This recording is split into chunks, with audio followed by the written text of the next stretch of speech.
عمر تیری غداری سے ڈر لگتا ہے، تیری بے وفائی سے ڈر لگتا ہے، کہیں ایسا نہ ہو کہ میں پانی پینے لگوں اور پانی پیتے ہی تو گردن پر دھوکے سے تلوار مار دے۔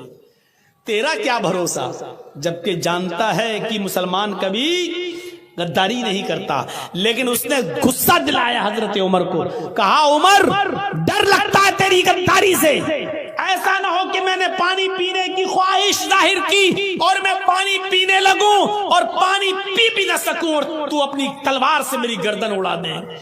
حضرت عمر مسکرا کر کہتے ہیں کہ آئے ہر مزان، مسلمان غدار نہیں ہوتا، مسلمان بے وفا نہیں ہوتا، اور سن مسلمان وعدہ خلافی بھی نہیں کرتا۔ میں تجھ سے وعدہ کرتا ہوں کہ جب تک تو اس پانی کو پی نہیں لے گا جو تیرے ہاتھ میں ہے، میں تیری گردن پہ تلوار نہیں چلاؤں گا۔ آئے ہرمزان، جب تک تو اس پانی کو پی نہیں لے گا جو تیرے ہاتھ میں ہے، میں تیری گردن پہ تلوار نہیں چلاؤں گا۔ اور تو جانتا ہے کہ مسلمان کبھی وعدہ خلافی نہیں کرتا۔ یہی تو وہ سننا چاہتا تھا، یہی جملے تو وہ عمر کی زبان سے نکلوانا چاہتا تھا۔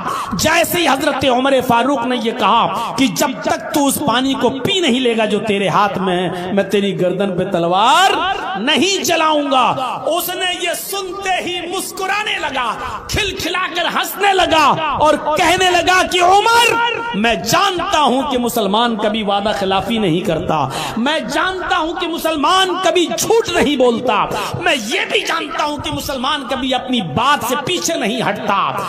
ابھی ابھی آپ نے وعدہ کیا ہے کہ جب تک تو اس پانی کو پی نہیں لے گا جو تیرے ہاتھ میں ہے، میں تیری گردن پہ تلوار نہیں چلاؤں گا۔ آئے عمر پانی میں پیوں گا ہی نہیں۔ اس نے وہ پانی کا پیالہ اٹھا کر زمین پر پٹک دیا اور پانی پیالے سمیت پھینک دیا اور کہا عمر ابھی ابھی وعدہ کیا ہے آپ نے کہ جب تک تو اس پانی کو پی نہیں لے گا جو تیرے ہاتھ میں تیری گردن پہ تلوار نہیں چلاؤں گا۔ میں پانی پیوں گا ہی نہیں، نہ میں پانی پیوں گا اور نہ تیری تلوار میری گردن پر چلے گی۔ اور میں جانتا ہوں کہ مسلمان کبھی وعدہ خلافی نہیں کرتا۔ بھائی انسانیت کی اے بچوں، یا تو چلے جاؤ یا بیٹھ جاؤ، یا تو جاؤ یہاں سے یا پھر بیٹھے رہو۔ انسانیت کو ہم 3 پارٹس میں ڈیوائیڈ کر سکتے ہیں، 3 قسموں میں تقسیم کر سکتے ہیں انسانیت کو۔ انسانیت کی پہلی قسم مومن، انسانیت کی دوسری قسم کافر۔ انسانیت کی پہلی قسم مومن اہل ایمان اور انسانیت کی دوسری قسم کافر، اور انسانیت کی تیسری قسم نہ مومن نہ کافر، بیچ میں، جس کو ہم کہہ سکتے ہیں منافق۔ اس کا پتہ ہی نہیں چلتا ہے کہ یہ ہم میں ہے یا ان میں ہے۔ وہ آپ کے پاس آئیں گے تو آپ جیسی بات، ہمارے پاس آئیں گے تو ہم جیسی بات۔ ان کے بارے میں اللہ نے ان کی ایک پہچان بتائی ہے، بیچ والوں کی، منافقوں کی۔ وہ پہچان کیا ہے؟ اذا لقوا الذین آمنوا قالوا آمنا وَإِذَا خَلَوْا إِلَىٰ شَيَاطِينِهِمْ قَالُوا إِنَّا مَعَكُمْ۔ جب یہ مسلمانوں کے پاس آتے ہیں، مومنوں سے ملاقات کرتے ہیں تو کہتے ہیں کہ ہم تو مومن ہیں۔ قَالُوا آمَنَّا، ہم تو ایمان لائے، ہم تو تمہارے ساتھ ہیں۔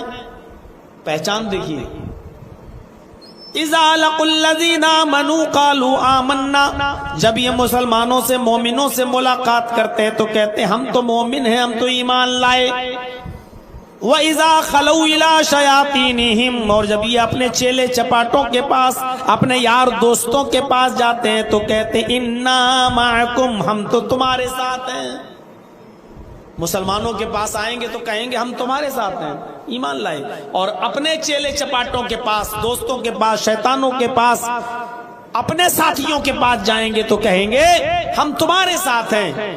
انما نحن مستہزئون، ہم تو ان سے مذاق کر رہے تھے۔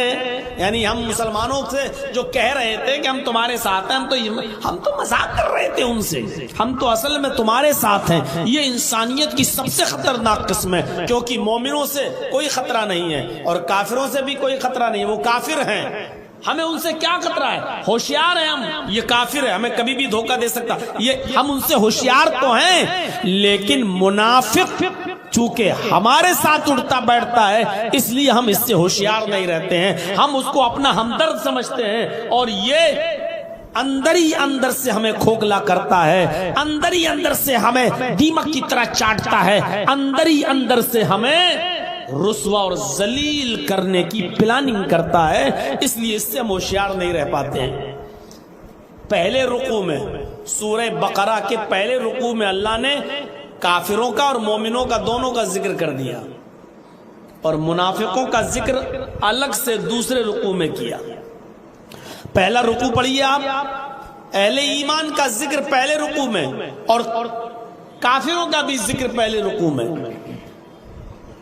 الف لام میم ذالک الکتاب لا ریب فیہ ھدی للمتقین الذین یؤمنون بالغیب ویقیمون الصلاة ومما رزقناہم ینفقون۔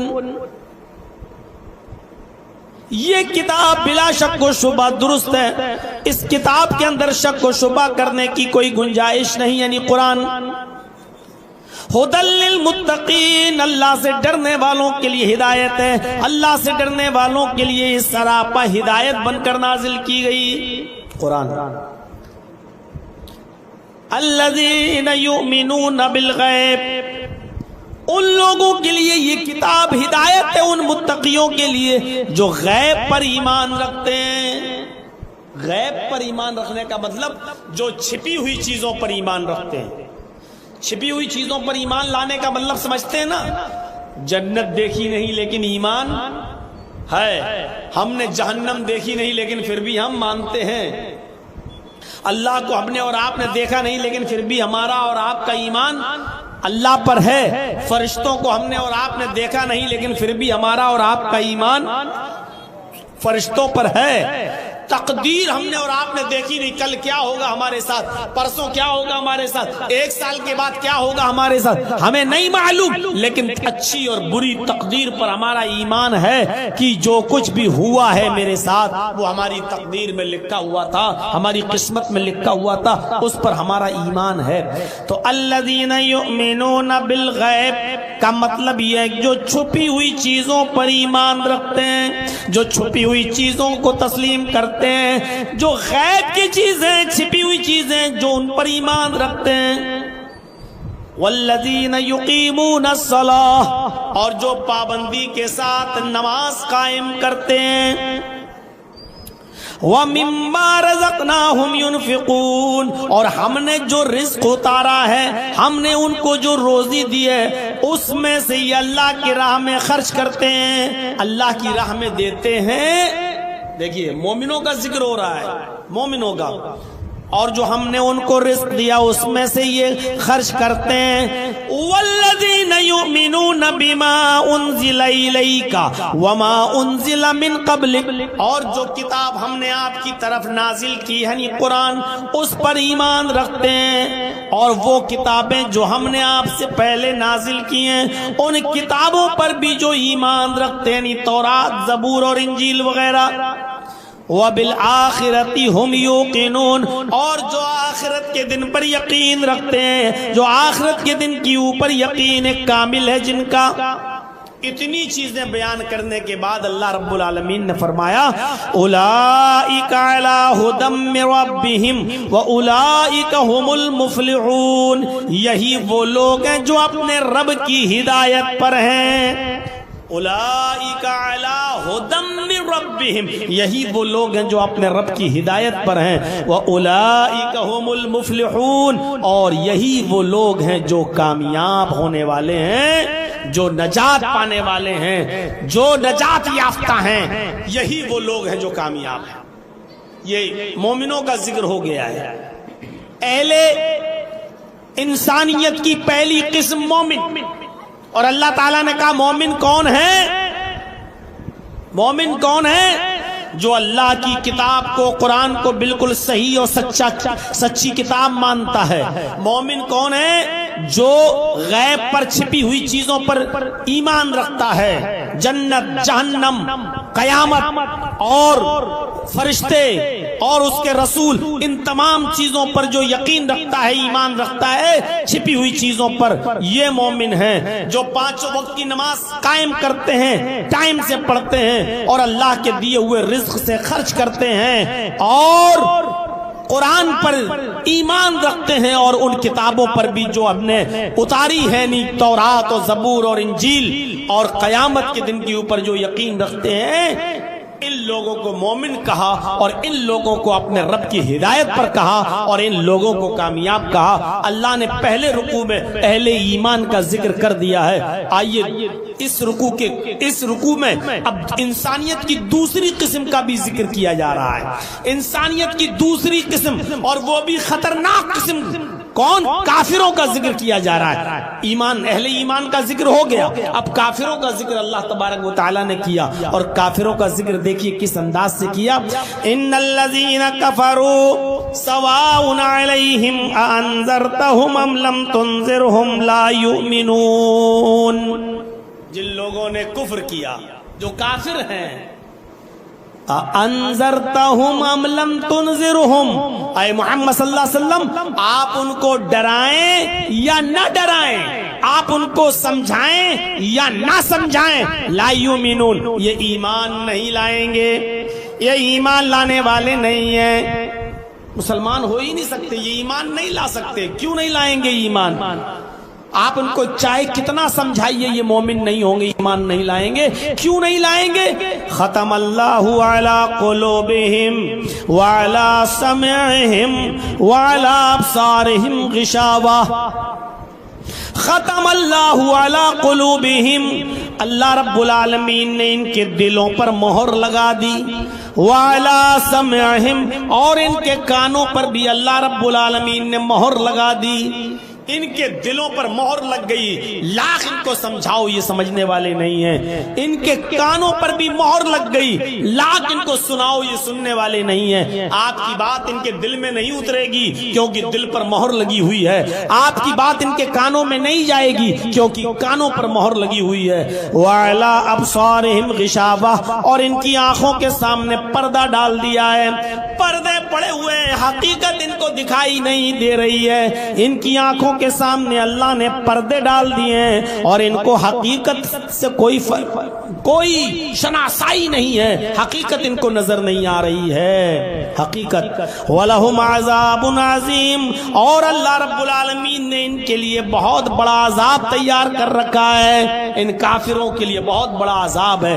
وَلَهُمْ عَذَابٌ عَظِيمٌ، ان کے لیے بہت بڑا عذاب ہے۔ مومنوں کے لیے کہا یہ اپنے رب کی ہدایت پر ہیں اور یہ کامیاب ہو رہے ہونے والے ہیں، اور کافروں کے لیے کیا کہا؟ ان کے لیے بہت بڑا عذاب ہے۔ اہل ایمان کا اور کافروں کا ذکر کرنے کے بعد اللہ اب تیسری قسم کا جو ذکر کر رہا ہے دوسرے رکوع میں، اس کے لیے الگ سے دوسرا رکوع استعمال کیا گیا۔ غور کیجئے، تیسری قسم جس کا تذکرہ ہم آپ کے سامنے کر رہے ہیں، وہ تیسری قسم کیا ہے؟ وَمِنَ النَّاسِ مَن يَقُولُ آمَنَّا بِاللَّهِ وَبِالْيَوْمِ الْآخِرِ، کچھ لوگ تمہیں ایسے ملیں گے جو نہ مومن ہوں گے نہ کافر ہوں گے، بلکہ ایسے ہوں گے جو اپنی زبان سے کہیں گے ہم اللہ پر ایمان لائے، جو اپنی زبان سے کہیں گے ہم اللہ پر ایمان رکھتے ہیں، ہم اللہ کو مانتے ہیں، اللہ پر ہمارا ایمان ہے، وَبِالْيَوْمِ الْآخِرِ، اور قیامت کے دن کے اوپر ہمارا ایمان ہے، قیامت کے دن کو بھی ہم مانتے ہیں۔ وَمَا هُمْ بِمُؤْمِنِينَ، حالانکہ حقیقت یہ کہ وہ ایمان نہیں رکھتے نہ اللہ پر نہ قیامت کے دن پر۔ پھر وہ ایسا کیوں کہہ رہے ہیں؟ یخادعون اللہ والذین آمنوا، وہ اللہ کو دھوکہ دے رہے ہیں، مومنوں کو دھوکہ دینا چاہتے ہیں، اللہ کو دھوکہ دینے کی کوشش کر رہے ہیں۔ اللہ دھوکے میں آ جائے گا؟ کیا کوئی ہے جو اللہ کو دھوکہ دے دے؟ اللہ کو دھوکہ دینا چاہتے ہیں۔ والذین آمنوا، مسلمانوں کو دھوکہ دینے کی کوشش کر رہے ہیں۔ اللہ نے فرمایا وما یخدعون الا انفسهم، یہ اللہ کو دھوکہ نہیں دے رہے بلکہ اپنے آپ کو دھوکہ دے رہے ہیں۔ اللہ کو دھوکہ نہیں دے رہے ہیں، یہ اپنے آپ کو دھوکہ دے رہے ہیں۔ کیسا دھوکہ؟ کیسا؟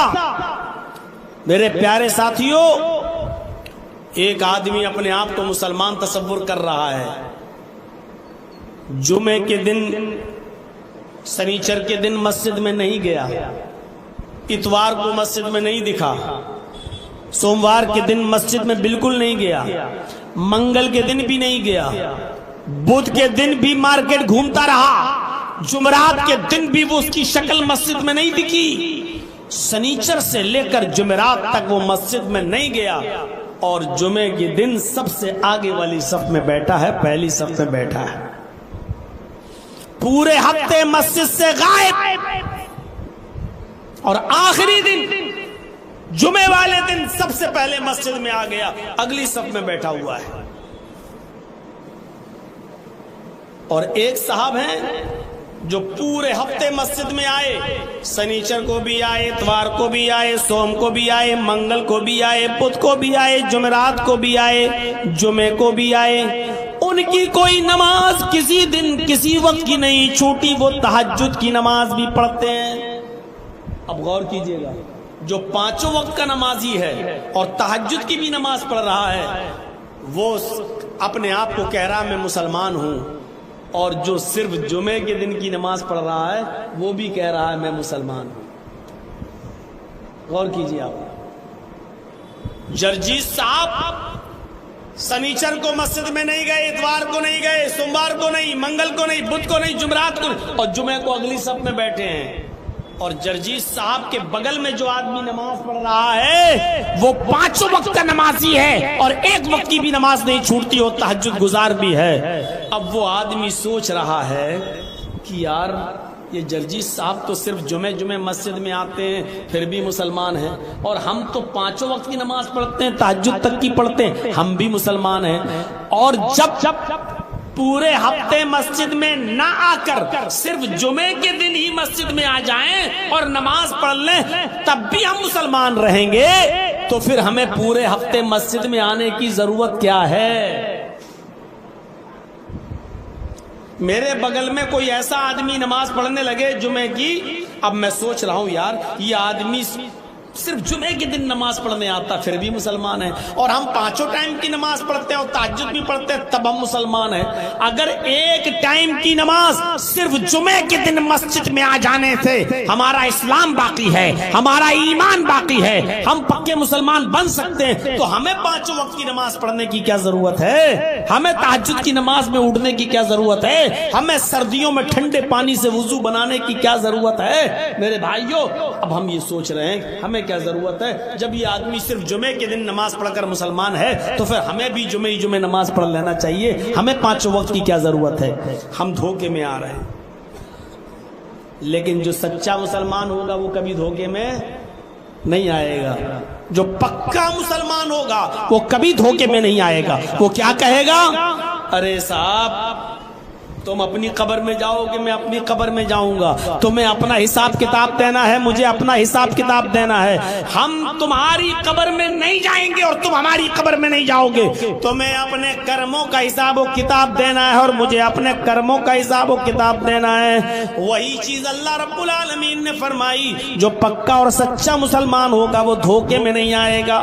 یہ اللہ کو دھوکہ دے رہا ہے، سوچ رہا کہ اللہ دھوکے میں آ جائے گا، دیکھ اے اللہ سنیچر کو نہیں آیا، اتوار کو نہیں، سوموار کو نہیں، منگل کو نہیں، بدھ کو نہیں، جمعرات کو، لیکن جمعے کو آ گیا، دیکھ میں مسلمان ہوں، میں جمعے کو۔ اللہ کو دھوکہ دینے کی کوشش کر رہے ہو، پکے اور سچے مسلمانوں کو دھوکہ دینے کی کوشش کر رہے ہو، نہیں۔ اللہ نے کہا وَمَا يَخْدَعُونَ إِلَّا أَنفُسَهُمْ، یہ اپنے آپ کو دھوکہ دے رہا ہے، اللہ کو نہیں، مومنوں کو نہیں، اپنے آپ کو دھوکے میں رکھا ہوا ہے۔ یہ سمجھ رہا ہے کہ لوگ ہمیں مسلمان سمجھ رہے ہیں، جبکہ اللہ کے رجسٹر میں یہ آدمی مسلمان نہیں ہے۔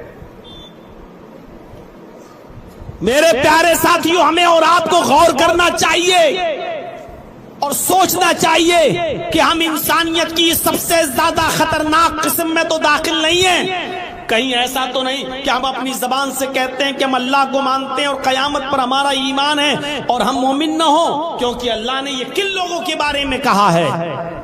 بہت سے لوگ ہیں جو کہیں گے ہم اللہ پر ایمان لائے, ہم قیامت کے دن پر ایمان لائے, لیکن وہ مومن نہیں ہوں گے. یہ اللہ کو دھوکہ دے رہے ہیں, یہ مومنوں کو دھوکہ دے رہے ہیں. وما يخدعون الا انفسهم, حالانکہ یہ اپنے آپ کو دھوکہ دے رہے ہیں. وما يشعرون, اور ان کو پتہ نہیں کہ یہ کس کو دھوکہ دے رہے ہیں. وما يشعرون, ان کو اس بات کا علم نہیں کہ یہ کس کو دھوکہ دے رہے ہیں. فی قلوبہم مرض فزادہم اللہ مرضا, فی قلوبہم مرض, ان کے دلوں میں شک کی بیماری ہے. فزادہم اللہ مرضا, تو اللہ نے اس بیماری کو اور بڑھا دیا.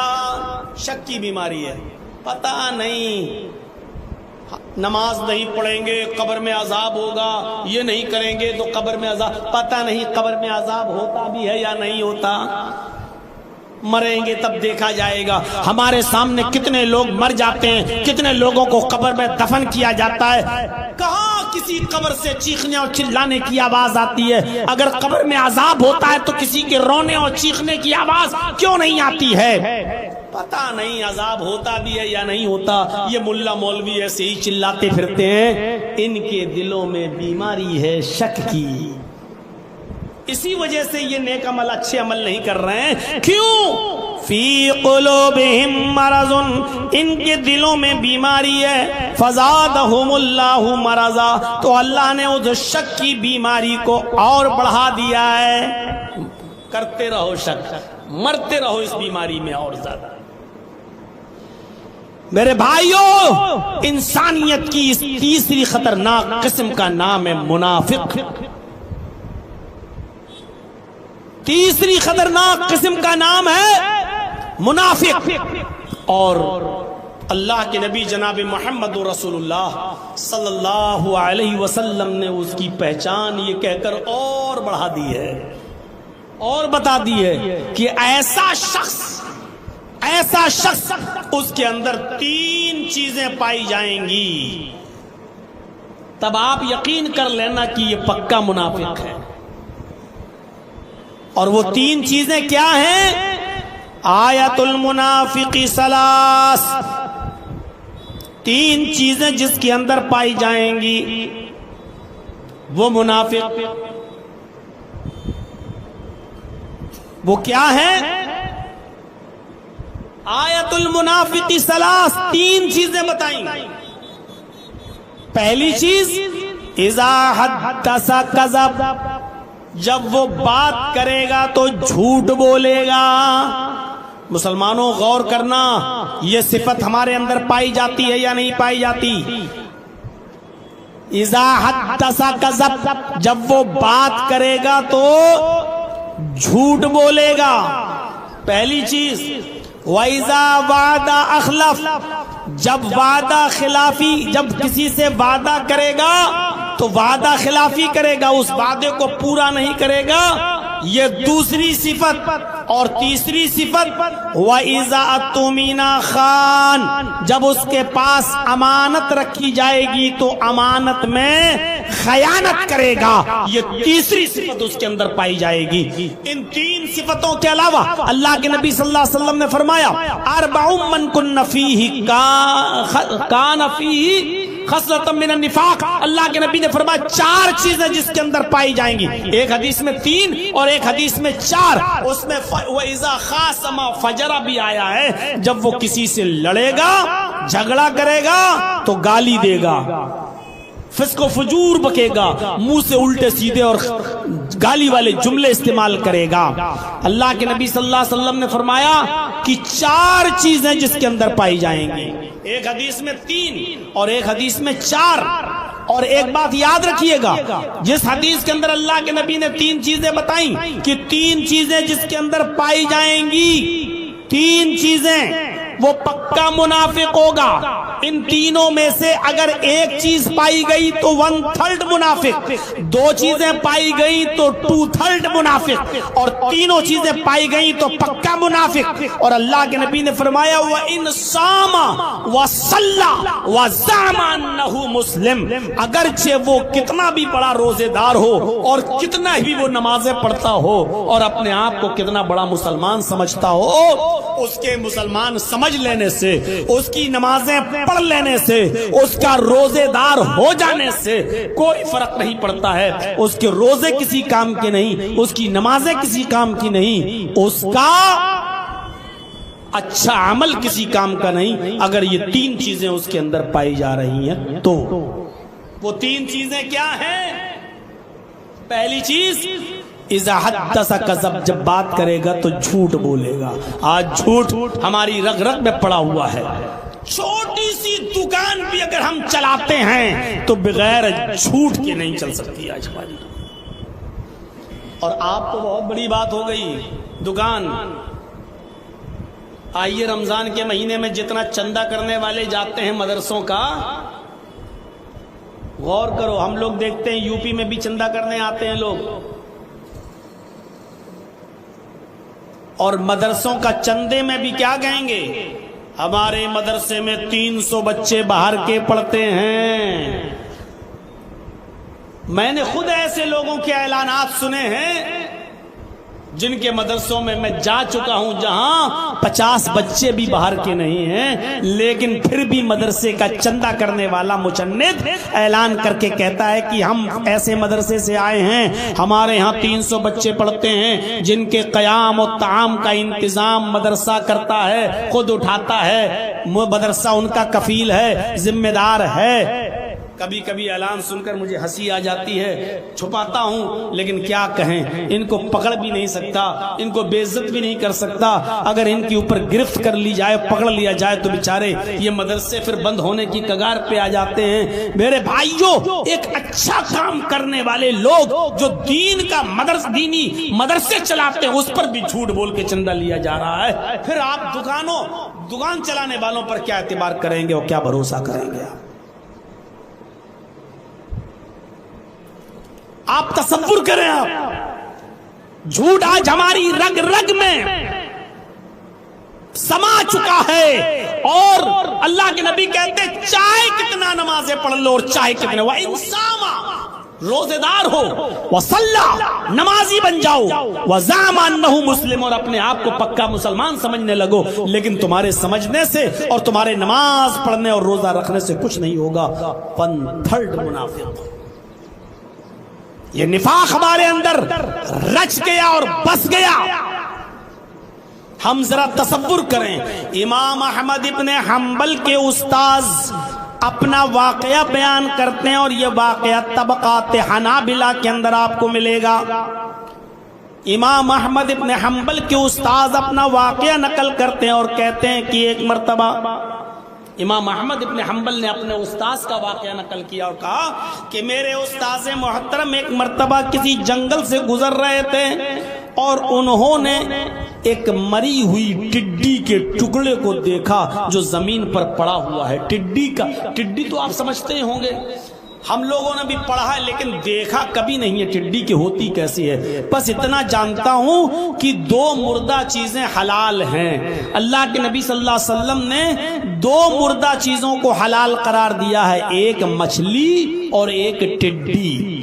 اب وہ ٹڈی کی شکل کیا ہوتی ہے وہ مجھے بھی نہیں معلوم, لیکن ٹڈی کا ٹکڑا مرا ہوا پڑا تھا زمین پر, اور ایک چیونٹی اس ٹڈی کے ٹکڑے پر سوار تھی اور اس کو کھینچنے کی کوشش کر رہی تھی کہ کھینچوں, لیکن وہ کھینچ نہیں پا رہی تھی کیونکہ ٹڈی کا ٹکڑا بڑا تھا اور چیونٹی کمزور, وہ بیچاری اس ٹڈی کے ٹکڑے کو کھینچ نہیں پا رہی تھی. امام احمد ابن حنبل کے استاذ کہتے ہیں کہ میں اس ٹڈی کے ٹکڑے پر چیونٹی کو دیکھتا رہا. تھوڑی دیر کے بعد میں نے دیکھا کہ اس چیونٹی نے اس ٹڈی کے ٹکڑے کو چھوڑ دیا اور اس کو چھوڑ کر وہ چلی گئی. میں بھی اس کے پیچھے پیچھے چلنے لگا کہ دیکھیں یہ چیونٹی کہاں جاتی ہے. دیکھا وہ چیونٹی ایک بل میں ایک سوراخ میں چلی گئی. تھوڑی دیر کے بعد میں نے دیکھا کہ وہ چیونٹی بہت سی چیونٹیوں کو لے کر آ رہی ہے. وہ چیونٹی بہت سی چیونٹیوں کو لے کر آئی، یعنی وہ آگے آگے اور 25 30 50 چیونٹیاں اس کے پیچھے پیچھے چلی آ رہی ہیں. احمد ابن حنبل کے استاذ کہتے ہیں جیسی وہ چیونٹی اس ٹڈی کے ٹکڑے کے پاس آئی، میں نے ٹڈی کا ٹکڑا اٹھا لیا. مسلمانوں ذرا غور کرنا، سوچئے گا. میں نے اس مری ہوئی ٹڈی کے ٹکڑے کو اٹھا لیا. چیونٹی ڈھونڈنے لگی، تلاش کرنے لگی کہ کہاں گیا، اور ساری چیونٹیاں اس چیونٹی کے پاس کھڑی ہیں. مطلب تم لے کر تو آئی ہو، ٹڈی کے ٹکڑے کے پاس کہاں ہے ٹڈی کا ٹکڑا؟ اور احمد ابن حنبل کے استاذ کہتے ہیں وہ ٹڈی کا ٹکڑا تو میں نے اٹھا لیا، اپنے ہاتھ میں لے لیا، وہ میرے پاس تھا. وہ چیونٹی ڈھونڈتی رہی، ادھر ادھر بھٹکتی رہی، لیکن اس کو ٹڈی کا ٹکڑا جب نہیں ملا تو ساری چیونٹیاں چلی گئیں اور اپنے اپنے بلوں میں گھس گئیں. ذرا سنیے گا، یہ واقعہ بڑا دلچسپ ہے. جب ساری چیونٹیاں چلی گئیں لیکن وہ چیونٹی نہیں گئی، پہلی والی جو مری ہوئی ٹڈی کے ٹکڑے پر چڑھی تھی وہ نہیں گئی، وہ اسی جگہ پر کھڑی رہی. اس کو توقع تھی، اس کو امید تھی کہ ہم نے تو دیکھا ہے ٹڈی کا ٹکڑا، آخر گیا کہاں؟ جب وہ چیونٹی وہیں رہ گئی اور ساری چیونٹیاں اپنے بلوں میں چلی گئیں تو احمد ابن حنبل کے استاذ کہتے ہیں میں نے پھر ٹڈی کا ٹکڑا اس چیونٹی کے پاس لا کر رکھ دیا. اس ٹڈی کے ٹکڑے کو چیونٹی نے دیکھا تو فوراً اس کی اوپر چڑھ گئی اور پھر کھینچنے لگی، لیکن وہ ناکام رہی، کھینچ نہیں پائی. اس نے جلدی سے اس ٹڈی کے ٹکڑے کو چھوڑا اور پھر دوڑتی ہوئی بھاگتی ہوئی پھر وہ بل میں گئی اور پھر بل سے تمام چیونٹیوں کو لے کر پھر آئی. 25 30 50 چیونٹیوں کو لے کر جب وہ دوبارہ آئی اور جیسی وہ اس ٹڈی کے ٹکڑے کے قریب پہنچی، میں نے ٹڈی کے ٹکڑے کو پھر اٹھا لیا. ساری چیونٹیاں پھر کھڑی ہیں، گویا کہ اس سے پوچھ رہی ہوں کہاں ہے ٹڈی؟ تم بار بار ہم کو کہہ کے لاتی ہو اور یہاں تو کچھ ملتا ہی نہیں ہے. وہ چیونٹی منڈلاتی رہی لیکن ٹڈی کا ٹکڑا اس کو کہیں نہیں ملا. ساری چیونٹیاں اس کو چھوڑ کر چلی گئیں پھر، اور اس چیونٹی کو پھر وہیں پر چھوڑ دیا. وہ چیونٹی پھر وہیں کھڑی رہی کہ دیکھیں آخر گیا کہاں. میں نے تو ٹڈی کے ٹکڑے کو یہیں پر دیکھا تھا، وہ گئی، ٹڈی گئی تو کہاں گئی؟ احمد ابن حنبل کے استاذ کہتے ہیں کہ میں نے پھر رکھ دیا اس ٹڈی کے ٹکڑے کو. وہ چیونٹی پھر اس کو کھینچنے لگی اور جب نہیں کھینچ پائی تو تیسری بار گئی اور بل سے بہت سی چیونٹیوں کو لے کر آئی. جب وہ چیونٹیاں تیسری بار آئیں میں نے ٹڈی کے ٹکڑے کو پھر اٹھا لیا کہ دیکھیں یہ چیونٹیاں کیا کرتی ہیں.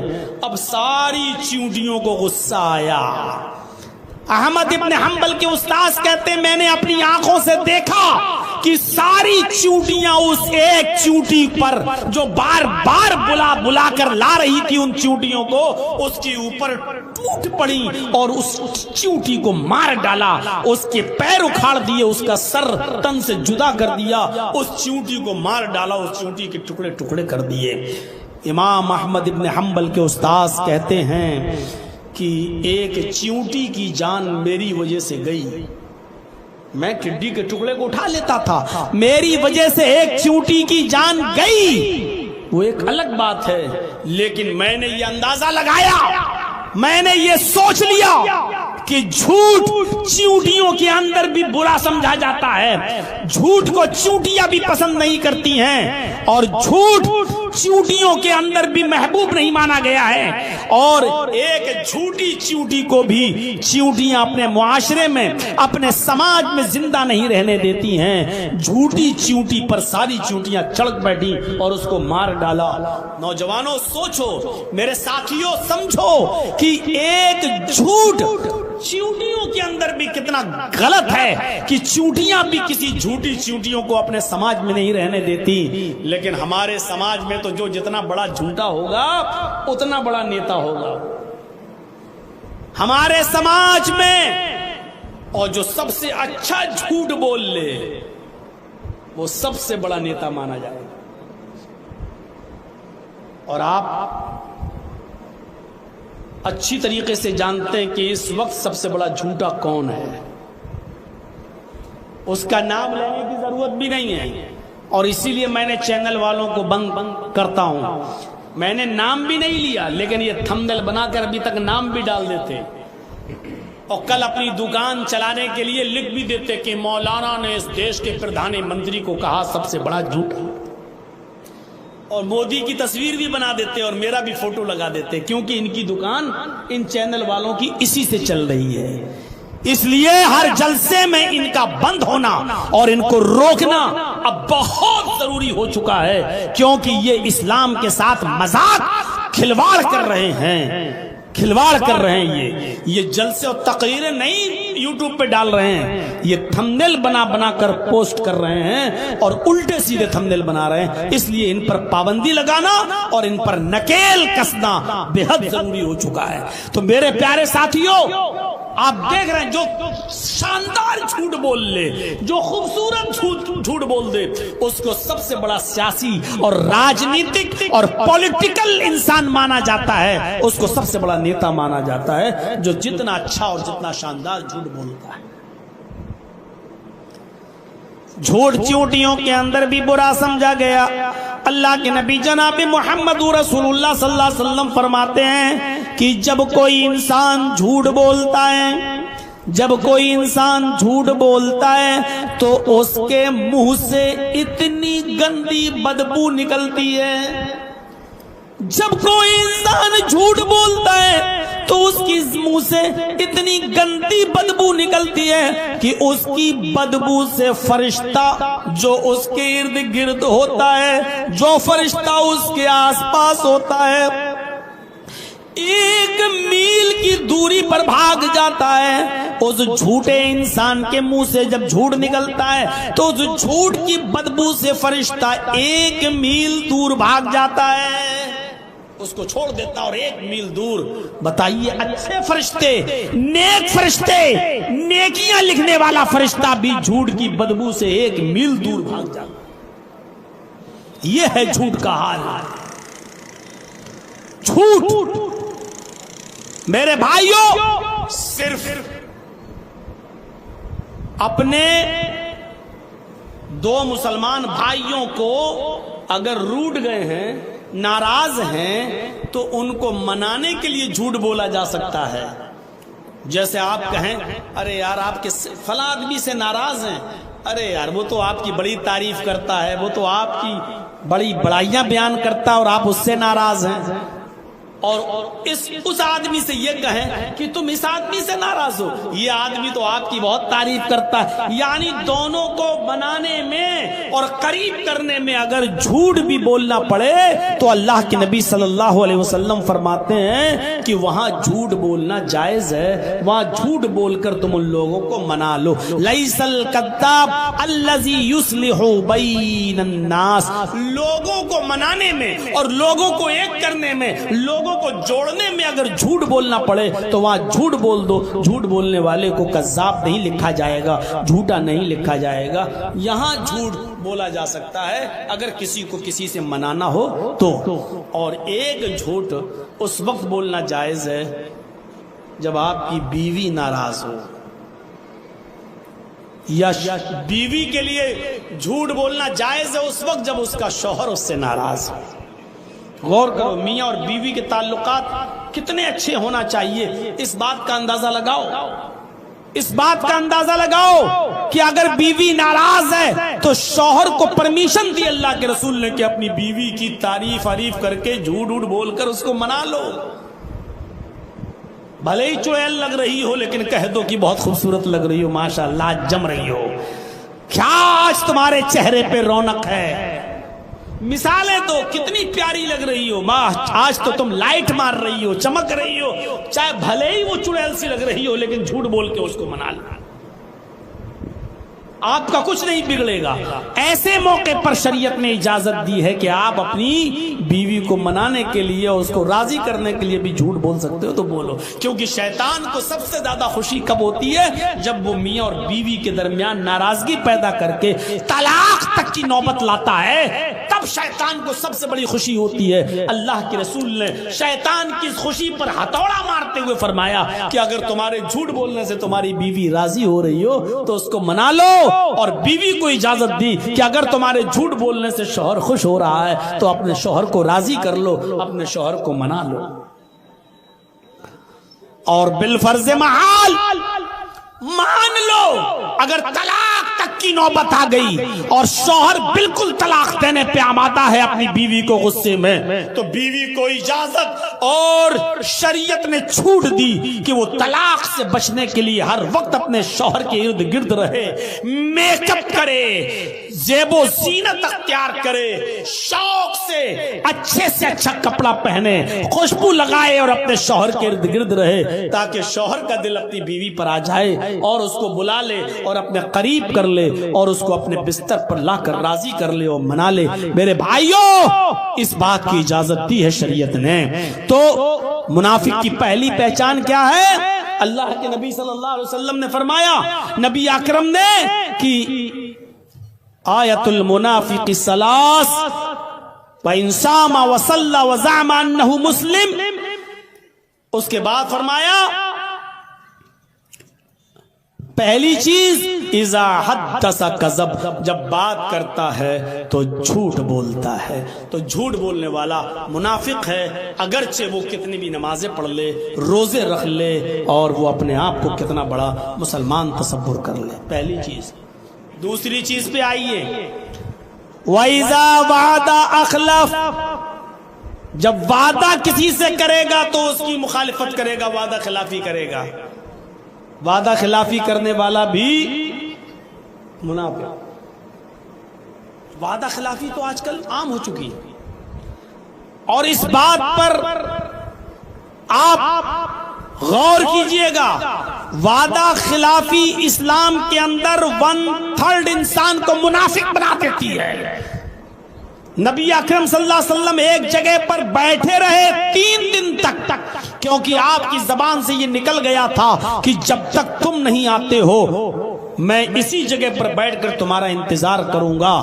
ایک یہودی سے اللہ کے نبی صلی اللہ علیہ وسلم نے یہ بات کہہ دی تھی کہ جب تک تم نہیں آتے ہو میں تمہارا اسی جگہ پر بیٹھ کر انتظار کروں گا۔ وہ یہودی گیا اور اپنے گھر جا کر اس کام کو بھول گیا جو کرنے آیا تھا، نہیں کر سکا وہ کام۔ تو 3 دن کے بعد اچانک اس کا گزر اسی راستے سے ہوا، اس نے محمد رسول اللہ کو اسی راستے پر بیٹھا ہوا دیکھا، وہ قریب آیا اور کہنے لگا، اے محمد ابن عبداللہ، آپ یہاں بیٹھے ہیں؟ اللہ کے نبی نے فرمایا، ہاں میں نے تو آپ سے کہا تھا نا کہ جب تک تم نہیں آ جاتے میں تمہارا انتظار کروں گا یہاں بیٹھ کر۔ اس نے کہا، اے محمد ابن عبداللہ، میں تو بھول گیا تھا، اس لیے مجھے یاد ہی نہیں رہا، مجھے تو آپ کو دیکھ کر اب یاد آیا، میں تو بھول گیا۔ اللہ کے نبی نے کہا، تم بھول گئے لیکن میں نے اپنا وعدہ نہیں بھولا، میں اپنا وعدہ نہیں بھولا، مجھے یاد ہے۔ اور اس کے بعد یہ جملے فرمائے، اے یہودی، اگر میری عمر قیامت تک ہو جاتی، اگر اللہ مجھے قیامت تک کی زندگی دے دیتا اور قیامت تک تو نہیں آتا تو مجھے قیامت تک اسی جگہ پر بیٹھا ہوا دیکھتا۔ میرے بھائیو، اس سے آپ اندازہ لگائیے کہ وعدہ کا کیا اہمیت ہے شریعت کی نظر میں۔ آپ جو کسی سے کہہ دیتے ہو چلیے میں بس آ رہا ہوں 5، یہ بہت احتیاط برتیے۔ 5 منٹ اور 10 منٹ کا جو جملہ نکل جاتا ہے ہمارے اور آپ کے منہ سے، یہ بڑا خطرناک جملہ ہے۔ 10 منٹ میں آ رہا ہوں تو 10 منٹ کا مطلب یہ کہ 9 منٹ میں آپ اس کے پاس پہنچ جائیے، 11 منٹ نہ ہونے پائے۔ یہ اسلام سکھلاتا ہے، یہ اسلام۔ میں آپ کے پاس 2 بجے آؤں گا انشاءاللہ. ٹھیک ہے. اب آپ 1:59 پر اس کے گھر پہنچ جائیے. 2:01 مت ہونے دیجیے. یہ سکھلاتا ہے اسلام. یہ وعدہ خلافی اسلام سے نکال دیتی ہے انسان کو، اور خاص طور پر مسلمان کو. میرے پیارے ساتھیوں، حضرت عمر فاروق رضی اللہ تعالیٰ عنہ کے زمانے میں ایک شخص پکڑ کے لایا گیا جس کا نام تھا ہرمزان. اس کو کچھ لوگوں نے ہرمز بھی لکھا ہے، لیکن تاریخ کے صحیح مورخین نے اس کا نام ہرمزان لکھا ہے. جب وہ پکڑ کے لایا گیا، وہ پکا کافر تھا، قاتل تھا کئی صحابہ کا. اس کو جب پکڑ کے لایا گیا ہرمزان کو، تو حضرت عمر فاروق رضی اللہ تعالیٰ عنہ کی خدمت میں پیش کیا گیا. حضرت عمر فاروق نے کہا اس آدمی کو اپنی گرفت میں لے لو اور جمعے کے دن اس کی گردن اڑا دو. لہٰذا جس دن وہ گرفتار ہو کر آیا وہ اتوار کا دن تھا. اتوار، سوموار، منگل، بدھ، جمعرات تک اس کو صحابہ نے اپنے پاس رکھا، اور جمعے کے دن جمعے کی نماز کے بعد اس کو قتل کرنے کے لیے اس کو لے آئے. اس کی گردن پر تلوار ماری جائے گی. اس کو میدان مقتل میں جہاں سزا دی جاتی تھی وہاں اس کو لایا گیا. جب وہاں لایا گیا تو حضرت عمر فاروق رضی اللہ تعالیٰ عنہ نے جلاد کو حکم دیا تلوار پکڑو. اس نے تلوار پکڑی اور ہرمزان سے کہا ہرمزان تیرا آخری دن ہے، ابھی تیری گردن تن سے جدا کر دی جائے گی، ابھی تیری گردن کاٹ دی جائے گی. یہ بتا کہ تیری آخری کچھ تمنا ہے، تیری آخری کوئی خواہش ہے، کیا تو کچھ چاہتا ہے؟ تو ہرمزان نے کہا اے امیر المومنین، اے عمر ابن خطاب، میری آخری تمنا تو ہے، میں چاہتا تو ہوں کہ کچھ آپ سے کہوں، لیکن مجھے ڈر ہے کہ کہیں آپ ہماری آخری تمنا کہیں ایسا نہ ہو کہ پورا نہ کریں. میں آخری تمنا ظاہر کروں اور آپ اسے پورا نہ کریں، اس لیے کیا فائدہ آخری تمنا پیش کرنے سے. فرمایا اے ہرمزان بتا تیری آخری تمنا کیا ہے، بول تو صحیح تیری آخری آرزو کیا ہے، اگر پورا کرنے کی ہوگی تو میں ضرور پورا کروں گا. اس نے کہا امیر المومنین میری آخری تمنا بہت چھوٹی ہے اور آپ اسے پورا کر بھی سکتے ہیں، لیکن مجھے ڈر یہ لگتا ہے کہ کہیں ایسا نہ ہو کہ آپ میری اس چھوٹی سی تمنا بھی پوری نہ کریں. کہا اچھا بتا تو صحیح تیری آخری تمنا کیا، میں پوری کروں گا، اگر پوری کرنے کی ہوگی تو میں پوری کروں گا. اس نے کہا اے امیر المومنین میری ایک ہی تمنا ہے، اس تمنا میں 2 خواہشیں جڑی ہوئی ہیں. تمنا تو ایک ہی ہے لیکن خواہشیں 2 جڑی ہوئی ہیں. پہلی تمنا میری خواہش یہ ہے کہ آپ مجھے اپنے ہاتھ سے قتل کریں، میں جلاد کے ہاتھ سے نہیں مرنا چاہتا، میں جلاد کے ہاتھ سے نہیں کٹنا چاہتا. تلوار آپ اٹھائیں، اس لیے کہ آپ جب کسی کی گردن پر تلوار چلاتے ہیں تو آپ کا ہاتھ ہلتا ڈلتا نہیں ہے، اور ایک ہی دفعے میں اس کی گردن تن سے جدا ہو جاتی ہے، وہ پھنستی نہیں ہے، وہ کہیں اٹکتی نہیں ہے، اور ایک ہی بار میں آپ جس کو قتل کرتے ہیں اس کی گردن تن سے جدا ہو جاتی ہے. دوستو امید کرتا ہوں کہ آپ حضرات نے اس بیان کو پورا سنا ہوگا. بیان کیسا لگا کمنٹ میں ضرور بتانا، اور اپنے دوستوں اور رشتہ داروں کو شیئر ضرور کرنا.